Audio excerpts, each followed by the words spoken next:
Chip, regardez-moi ça. En plein ramadan. Aucune pudeur, la petite. Elle croit qu'on est à la plage? Vous parlez de la fille qui aide la vieille dame à traverser? Je vois de la bonté, moi.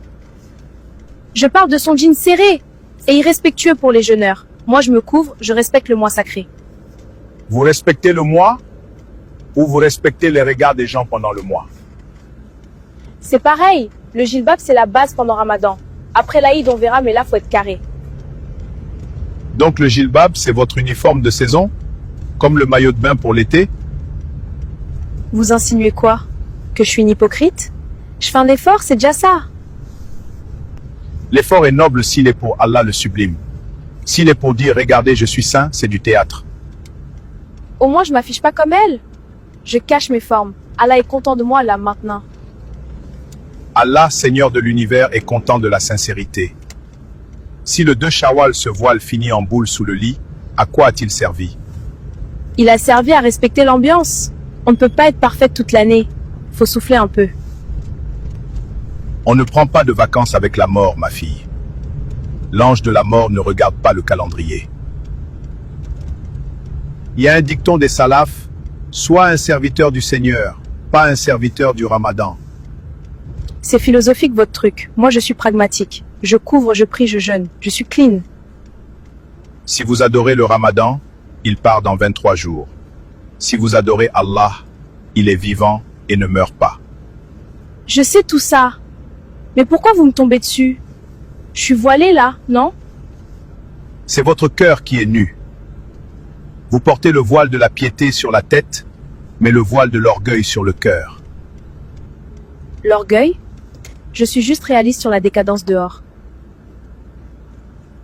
Cette fille en jean, peut-être qu'elle a nourri un pauvre ce matin. Peut-être qu'elle pleure la nuit par crainte d'Allah. Avec cette tenue, j'en doute fort.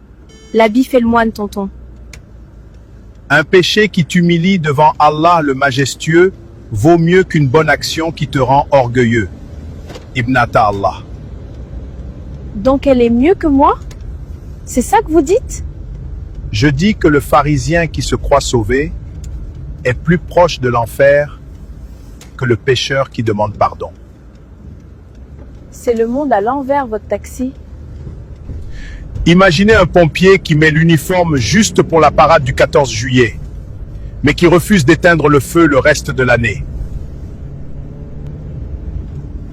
C'est un clown, pas un pompier. Exactement. Ne soyez pas le clown de l'islam. Ne mettez pas le voile comme un déguisement de carnaval. Je voulais juste bien faire. Me sentir dans le moule. Le moule, c'est la tombe.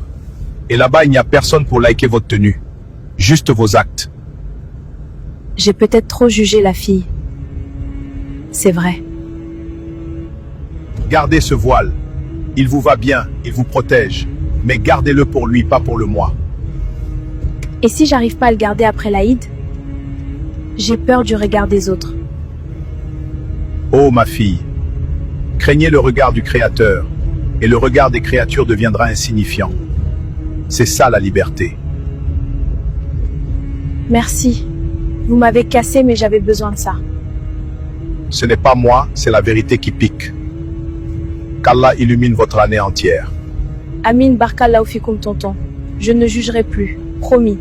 Alhamdulillahi rabbil alamin. Ce rappel m'a été très utile. Mon voile, mon combat, même après l'Aïd. Ô prophète, dis à tes épouses, à tes filles et aux femmes des croyants de ramener sur elles leur grand voile. Elles en seront plus vite reconnues et éviteront d'être offensées. Allah est pardonneur et miséricordieux. Sourate Al-Ahzab, verset 59. Allah le majestueux a dit vrai.